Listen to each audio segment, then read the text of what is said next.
On the third day after our wedding, John took Jessica to an island for their honeymoon. When he called to say he was boarding the flight, I calmly acknowledged with a quiet mum. Through the receiver, Jessica's nasal, coquettish apology drifted over. Mrs. Smith. It's all my fault for booking the wrong tickets. Please don't blame Mr. Smith. I take full responsibility. John murmured reassurances to her for a long moment before addressing me with thinly veiled impatience. Emily, don't be unreasonable. Tomorrow's flight is just the same. The next day. What arrived on the island wasn't me, but divorce papers. Is this really over something so trivial? Yes. Over exactly this. Half a month passed before I saw John again. The moment he stepped through our door, his brow instinctively furrowed, his expression icy as he launched into an interrogation, as if I weren't his newlywed wife, but a business negotiation or worse, a subordinate. Emily, you haven't worked in 3 years, he said, stepping closer, looking down at me while suppressing visible irritation. How will you survive without me? Emily. He softened his tone. If you're still upset about the honeymoon. I apologize. You know Mr. Lee from Shangfeng was vacationing on the island too. I stayed away these weeks solely to secure that partnership, not to hurt you. Besides, he added, a note of reproach creeping in. Jessica booked you a ticket for the very next day. Yet you threw a tantrum and refused to go. Then you dragged me through this divorce charade. His patient explanations circled back to that flight mishap. He still believed this was about a scheduling conflict. That I was the one being emotional. But the day the tickets were mistakenly booked, after promising to rearrange them, I'd seen his messages to Jessica. Mr. Smith, if we reschedule, I won't be on your flight anymore. And honestly, I've never flown that long alone. I'm scared. His reply, steady as ever. Don't worry. I'll be with you. Such comfort. Such certainty. Pity it wasn't meant for me. I didn't bother explaining again. Bending down, I pulled open a drawer, retrieved fresh divorce papers, signed them, and handed them over. My lawyer is handling this. All asset divisions will go through them. The company's success owes partly to you. Rest assured, you'll be fairly compensated. John studied me, eyes narrowed. Emily, we've been married less than a month. Are you certain? If so, he pressed. Why marry me at all? Why marry? He should answer that. 6 months ago, I'd tried breaking up over Jessica. Back then, John had held me, weeping, begging me not to leave. There's nothing between Jessica and me. She's just my subordinate. It was pouring rainy, only gave her a ride home.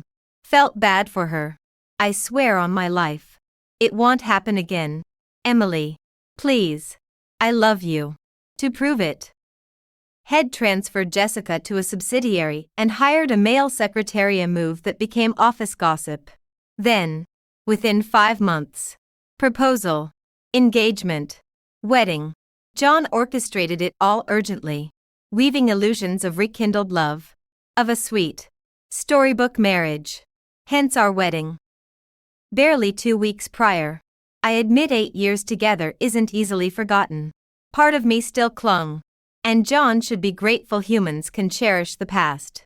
But that Gatuda fail-free card. Head used his only one. My gaze drifted over the home we'd once built together. I couldn't even start packing. Every single item could open the floodgates of my memories. After sitting quietly for a while, I got up, packed a few simple clothes, and dragged my suitcase toward the door. John was standing there, watching coldly. Do you have to make such a fuss? As soon as I come back. You're leaving. Do you have to cause such a scene? Emily. Hearing that, I just felt exhausted. I still thought I was a child using departure as a threat. Think whatever you want. Remember to sign the divorce papers.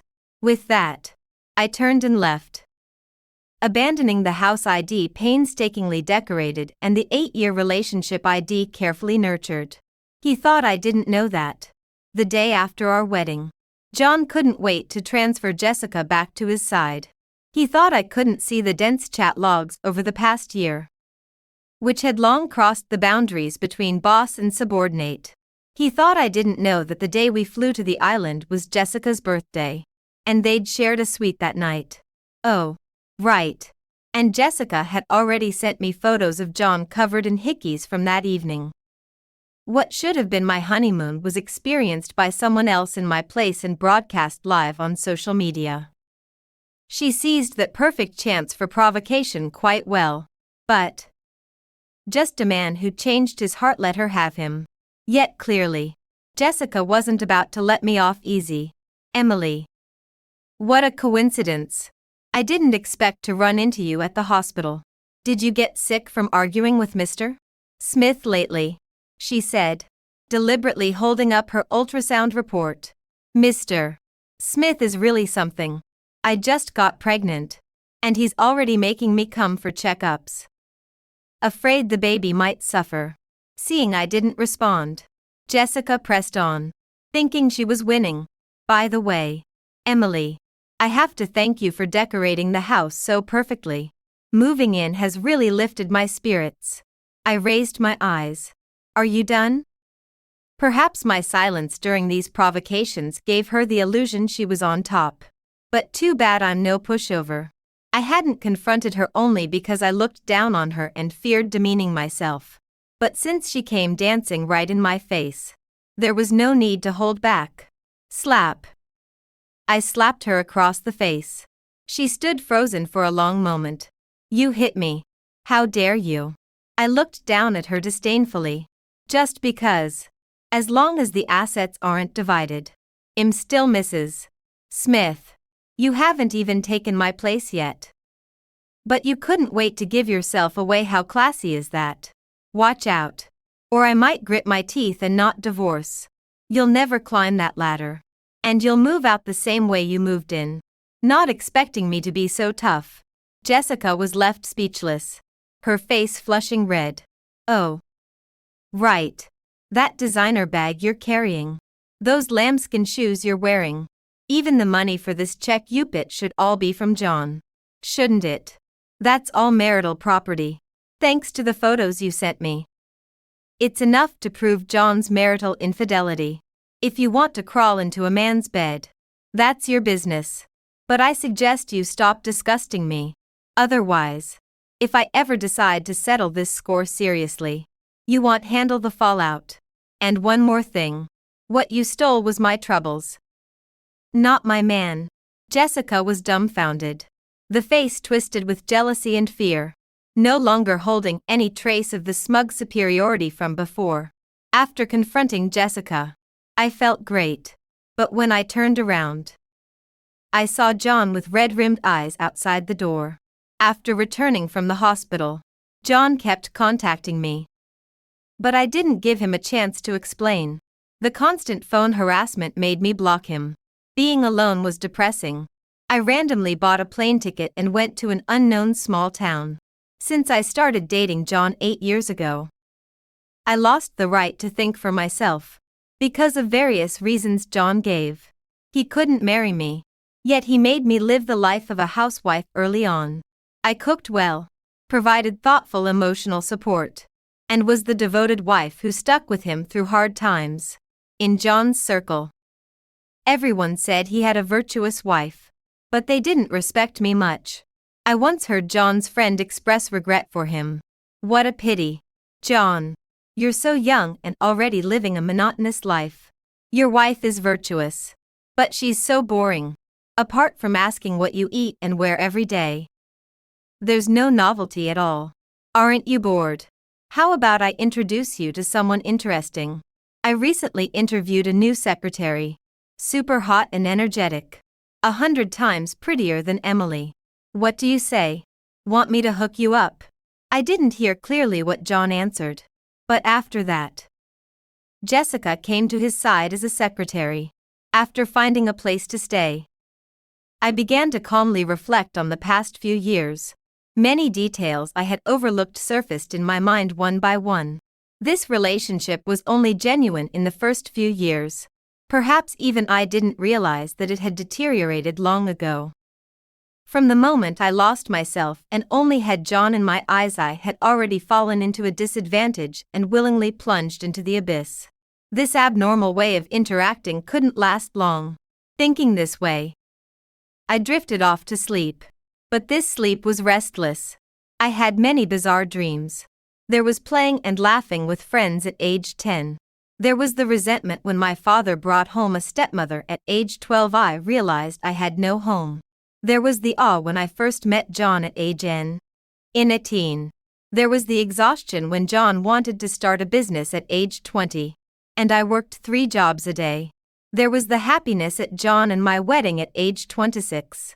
And then a sharp ringing sound startled me awake from my sleep. Irritated, I fumbled for my phone on the bedside table.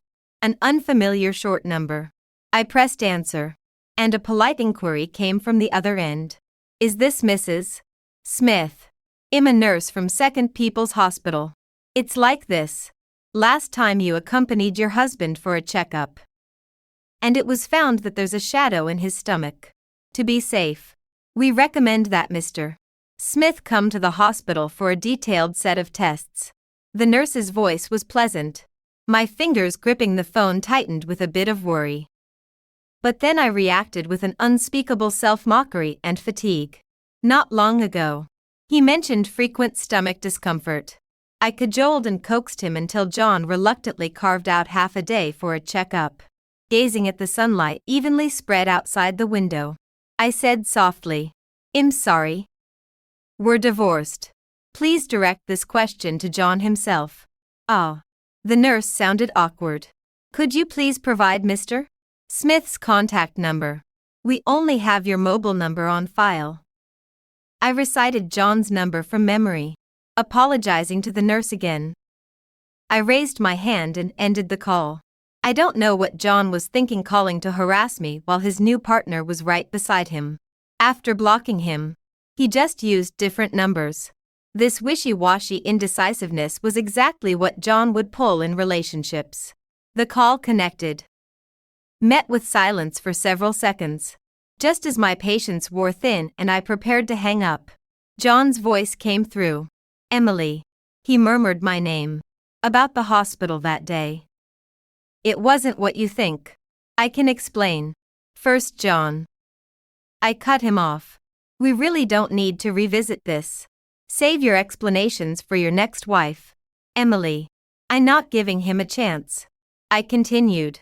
Next time you contact me, I hope it's good news about you finally agreeing to a clean divorce. Otherwise, we have nothing left to say. Hanging up. An indescribable fury surged within me. After 8 years together, I finally saw the greed hidden beneath his supposed devotion. He wanted it all. He couldn't let go of the comfort of Jessica's embrace, yet refused to release me and our 8 years. No to him. I was probably just a perfectly synchronized housekeeper. For an entire week, his calls continued as if nothing had changed. Sometimes sounding freshly awake. His voice husky. Emily, where did I put that jewelry for the client last month? Other times, after a night of drinking. Head rasp orders. Emily, my stomach hurts. Where's the medicine at home? Emily, the breakfast here is awful. I miss your food. I was absolutely furious, struggling to stay calm. My trembling hands betrayed me. Clenching my anger, I spoke slowly, deliberately. John, I filed for divorce. Your problems aren't my concern. I am not your housekeeper. Can't find something. Stomach pain. That's your business. Go bother Jessica. Don't disgust me. My lawyer contacted you 3 times. You ignored them. Final warning, I'll see you in court. I don't know what game you're playing. Whether you're just used to a free housekeeper, or actually think you can have 2 women at once. John, don't make me lower my opinion of you further. Let's just part ways amicably. Ending that final call, I opened my phone's SIM tray, snapped the card in half, and tossed it in the trash. Whatever lingering affection remained had been drained by John's relentless calls. This wasn't about missing me. It was just a selfish man's harassment. He was addicted to being taken care of. I got a new number, bought a plane ticket, and flew to the island I'd always dreamed of visiting, the place John and I had promised to go for our 5th anniversary. When we first talked about it, his eyes had been full of tenderness. At that time, I immediately started looking up guides. However, back then, the company was just getting off the ground, and I didn't want to hold back his career. All right, it's settled. We'll have our honeymoon trip on this island. Humph. You better not lie to me, or I'll go alone and never talk to you again. John smiled with amusement in his eyes, wrapped his arm around my shoulder, and said, "Don't worry, Emily. I'll keep my word." At that moment, I was sure we would go. After surviving the toughest years, the future seemed wide open and smooth. I never imagined that now. I'm really going alone. Words spoken in love only count when love is present. It doesn't matter anymore. On the day I set off for the island, the weather was clear and sunny. The flight was smooth all the way, and I slept soundly for the first time in ages, finally escaping the terrible nightmares I'd had for the past month. Waves danced, sparkling under the light. I didn't check into a 5-star hotel. Instead, I chose a seaside bed and breakfast. I took a walk alone along the coastline. I sat under the sunset, waiting for night to fall, watching the bright moonlight I hadn't seen in so long. The golden sunrise was warm, and the clouds at the horizon turned me pink under their glow. Here, there are no skyscrapers, no glitz and glamour, no fame, wealth, or power. The fishermen on the island are few. They seem quiet and reserved, but each is simple and kind-hearted, often wearing warm smiles. Busy fishermen, and wives waiting for their husbands' return at the hearth. Undeniably, over the years, my lifestyle has climbed higher, exposing me to many luxuries of high society. But with money came a cold home, and in the chat window, all my messages showed as green. In the end, everything changed. But now, the shouts of the fishermen, the roar of the engines, the charred fish, and the rolling waves have shown me a more vivid and expansive world. I know that with John's means, he will still find out where I am, but it doesn't matter anymore. During this time, I've become good friends with the family who runs the bed and breakfast. At their invitation, I tried going out to sea on a fishing boat for the first time. I got severely seasick, dizzy and nauseous, with my stomach churning violently. I almost vomited my guts out before it eased up. But once the boat set sail, there was no turning back. Finally, we arrived at the area where the crab pots were placed, until I personally lifted the heavy crab pot from the cold seawater, listening to the bed and breakfast owner and his daughter celebrating today's bountiful catch. Shimmering silver fish, colorful shrimp and crabs. Amidst this chaotic joy, I finally couldn't hold back my tears and quickly wiped them away. But the tears still fell uncontrollably. I quickly turned away so the father and daughter wouldn't see. The long-suppressed emotions were finally released. I deeply felt that from this moment on, my rusty heart started beating again. Even if betrayed, dreams shattered in an instant. But there are always other joys worth celebrating, aren't there? After returning, I became myself again. For example, the long-abandoned teaching certification, the given-up sculpture. For example, raising a kitten, a puppy. Before being with John, the first was also a bright and cheerful girl, full of curiosity about everything, seeing vitality everywhere. But later, I suffered in the wrong love. I trapped myself by his side, lost my free personality, let alone talk about ideals and hobbies. Now, one cat, one dog, and the free me. I deeply regret not leaving John earlier. Puppies and kittens aren't like people. Once they recognize you, they won't neglect you, let alone betray you. You give them love, and they return it tenfold. And seeing John again was downstairs at my home. I was about to go study for teaching certification at the library.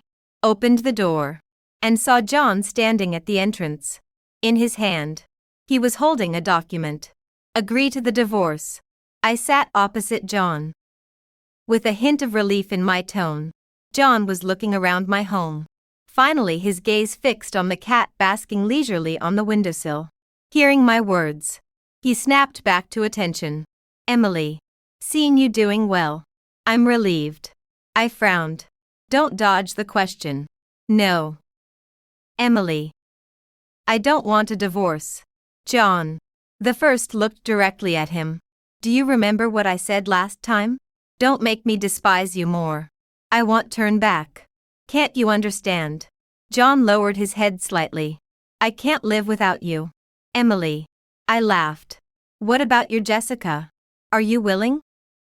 Or is Mr. Smith more fond of the thrill of cheating? So you have to make me a part of your game. John stood up and hastily explained. Emily. She's not you. I've already made her leave. Enough. Stop talking. I interrupted him, picked up my phone and called security. Asked John to leave. Told security. Please recognize this person's face in the future. Don't let him in again. John didn't want to leave. Opened his mouth, but ultimately said nothing. I didn't glance at him. Firmly closed the door. I won't turn back. And I won't soften my heart. But seeing him again, I still feel heartache. Unconsciously recalled those years when we treated each other sincerely. First year. We lived together in a basement. Ate at street food stalls. He would happily pick me up and spin me around because he sold an extra $50 today. Youthful spirit soaring. Vowed to create a better life. Fifth year.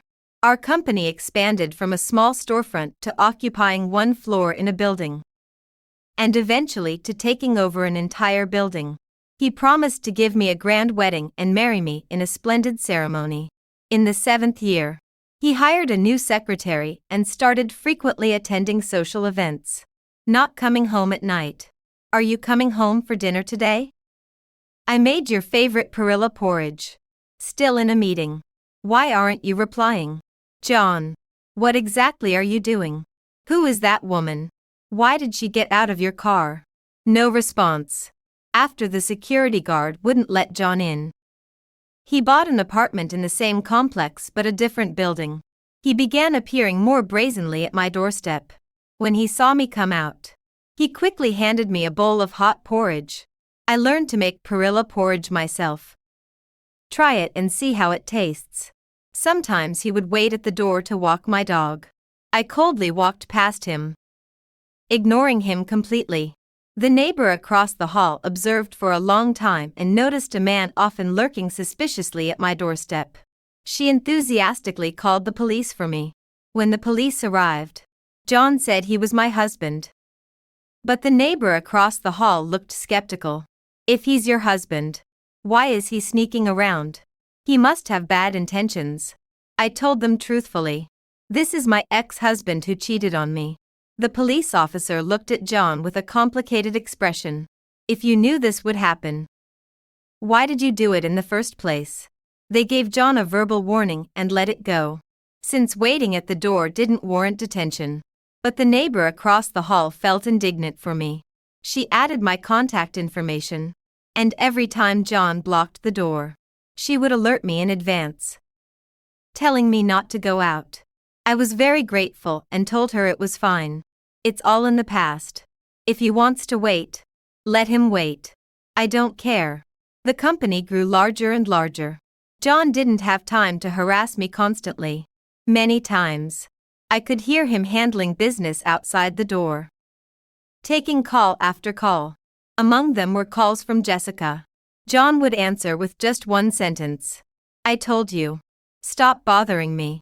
He was quite firm in dealing with others' feelings. Unfortunately, he couldn't apply the same standard to himself. Now, in my eyes, he was just as annoying as Jessica pestering him. Later, he started smoking. The smell of smoke in the hallway grew stronger day by day. It made the neighbor across the hall complain loudly. My dog has asthma and can't tolerate the smoke. Wanting to minimize contact with John, I tried to endure it. When I couldn't take it anymore, I opened the door and splashed a basin of water on him. John, what kind of devoted lover are you pretending to be now? You were the one who changed first. The one who cheated. What you did with Jessica on the island. You know it in your heart. At the hospital, Jessica said she was pregnant with your child. I know all about it. After doing all this, how dare you come back to ask for forgiveness? Are you so sure I still have feelings for you? John looked up, his hair dripping, his eyes growing dim, his face full of regret. Emily, listen to my explanation, he continued. Jessica's pregnancy was fake. She was just tricking you. But your affair is real, isn't it? John left, perhaps because his actions were exposed. He had no words to face me. He didn't show up again for 5 straight days. After finally enjoying a period of peace. Since returning from the island, I started preparing for the teaching qualification exam. I like children. Before meeting John, my dream was to become a teacher. Without the influence of emotions, my studies became more immersive. Each day passed quickly, yet it was incredibly fulfilling. Time flew by like an arrow. In the blink of an eye, it was time for the written exam. After 3 exams, when handing in the papers, others had expressions of excitement or disappointment. But in my heart, there was only calmness. After all, I had done my best. The results came out quickly. I passed all 3 subjects on my first attempt. I originally wanted to go out to buy some groceries to celebrate properly at home. But as soon as I opened the door, I ran into Jessica, who came to pick a fight. She looked haggard, her hair messy from rushing. How did you find my home? Where's John? Where has he gone? Is he in your house? If you can't find John, you should call him. Why are you asking me for him? Emily, don't think I don't know. You're retreating to advance. You actually don't want a divorce at all. I frowned and sneered. Yes, you're right. I looked at this woman who once stole my husband and has always seen me as a thorn in her side. Feeling no goodwill whatsoever. I'll say it again. I have no relationship with John anymore. If anyone can't let go, it's John, not me. I'd rather he move on quickly. So not everyone keeps harassing me endlessly. Jessica was good at grasping the key point. Bitch, she said viciously. You claim you haven't seen John, but you just slipped up. He clearly came to see you. Speak of the devil. Ding. The elevator door opened. And who walked out but John? He was holding flowers and carrying a cake decorated with pictures of my dog and cat. Emily, I heard you passed the exam. I came to congratulate you. I pretended not to hear, not even giving him a glance. John paused, seeing Jessica at the door. Coldly, he said, what are you doing here? I've made it clear. I don't love you. And I have nothing to do with you. John, it's not true. Is it? You love me. It must be that bitch Emily seducing you again. I had no patience to continue entangling with them. I closed the door and pressed the elevator button. Jessica still clung tightly to John, which was just what I wanted. The elevator arrived. As the door was closing, John squeezed in. He grabbed my hand and asked softly, lowering his stance, Emily, that was just a minor episode. Don't mind it. Can we have dinner together tonight? He looked at me expectantly, trying to push the flowers into my hand. I pulled my hand away and avoided it. I'm busy. No time. Cake. Thank you. But John should enjoy it with Jessica. Probably unwilling to give up. The next day, John appeared at my door again. Emily, I want to try again. I know all this is my fault. Give me another chance. Okay. Can we start over? I looked at him quietly. John, My attitude is already very clear. John's eyes were red, tears about to overflow. He rarely cried. The only time I saw him cry was half a year ago when he tried to win me back. I was moved at the time, but the ending was still bad. From this, it can be seen that crocodile tears really cannot be trusted. Staring intently at John, the first rarely saw him so disheveled, with messy hair, a gray suit but paired with a red tie, not as neat as before. In the past, every outfit of his was ironed and matched by me personally. But now, I just feel tired, wondering when he would leave. John looked at me disheveled. Emily, I love you. Humph. He said he loves me. In the past, he also said he loves me. The first time he saw Jessica, drunk, he said, Emily, I love you. But look at Jessica, witty and charming. But what about you now? Later, we got married. Jessica heard about it and ran to a bar to drown her sorrows. And he said, Emily, I love you. But Jessica is alone in a bar. It's too dangerous. She needs me. These past few years, every time, every place, when he said he loves me, there was always someone else's shadow. As if loving me is a moral shackle for him. As long as he says he loves me, his infatuation with Jessica doesn't count as out of line. Ridiculous. In the past, I would also think, love made me willingly imprison myself. And John was just mentally drifting. So the first time, I swallowed this thorn, because I couldn't bear to see 8 years of devoted feelings turn into nothing. Looking at the tears in John's eyes, I was sure he still loved me. Once bitten, twice shy. So now, I don't sympathize with him. John might love me, but compared to his vanity and greed, he's just used to my meticulous care and long-term companionship. In our relationship, he has always been taking. He doesn't not love me. He just loves himself more. After career success, being with me, he felt he was shortchanging himself. He wants to taste how tender the wildflowers outside are. Of course, my pain is also self-inflicted. Met the wrong person. Willingly degraded. Deserved to be wronged in the relationship. But now, I've suffered the wrongs. Had the pain. I just want to get rid of John and start a new life. John Smith. Let's part ways and leave some dignity for each other. John was always a proud person.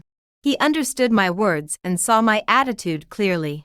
After that, I never saw John again, but I received the news that he agreed to divorce, except for the villa we lived in. All other properties were given to me. When the news of our divorce came out, friends all felt it was unfair for him. Online, they also praised John as a good man, divorcing and giving almost all property to his ex-wife. I just smiled when I heard it. Who could refuse property that comes to you? Moreover, all this was voluntary on his part. Life went on as usual. After passing the written test, there was the teacher certification interview. On the day I got my teaching certificate, I packed my luggage, sold my real estate in Beijing, and flew to that island with my dog and cat. At the entrance of the island's fishing village, I bought a piece of land and built a school. I personally interviewed and hired many caring and hardworking teachers with high salaries. This way, the children in the fishing village no longer needed to take a boat to school outside the island. And I stayed there. Emily, look. My dad caught a beautiful fish at sea. I think it's as beautiful as you. And I want to give it to you. Emily, I got 90 in math this time. Please praise me. Emily, I want to study hard and grow up to be a good teacher like you. Emily, I have good news. Our fishing village is going to be developed. Mom says they're building a huge building. I've never seen a building before. Getting along with innocent children is the most relaxing. And the genuine affirmation from the children gave me great courage and determination. Hat relationship. That city seemed like just a nightmare to me. Now, the nightmare is over. And in reality, There is only the endless morning sun and the path sprinkled with starlight. Mountains have peaks. Lakes have shores. In the long journey of life, everything has its turn. I was 19 years old that year when I met Emily. It was love at first sight. Quirky, bright, and brave. Like the wind running across the wilderness. The moment our eyes met, her face turned red. I was moved. At 20, I broke with my family and came alone to Beijing to start a business. My girl, regardless of everything, came with me and lived in a 5-square-meter basement. Damp and crowded. Clothes never dried properly. Watching her sleeping face nestled in my arms, I swore to give her a good life. She was amazing, with great vision and eloquence. At first, many clients came because of her. At 23, the company got on track. I bought this lakeside villa, and Emily loved it.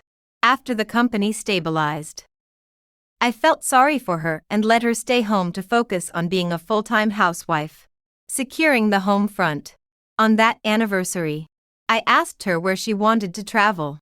She said she wanted to go to an island, but considering the company couldn't do without me, I promised to make the island our honeymoon destination. At 25, a friend's company hired a new secretary. At a dinner, they wanted to introduce her to me. I agreed impulsively. Her name was Jessica Johnson. She resembled Emily in her youth. Bright and sunny. But she was clumsy at work. Not as smart as Emily. Yet had a kind of awkward cuteness. At 29, I lay alone in the spacious villa. It was empty and lifeless. After every social engagement, I returned alone to an empty home. As usual, I loosened my tie and called out painfully, "Emily, I'm so thirsty." No one turned on a warm light for me. No one brought me a cup of warm water.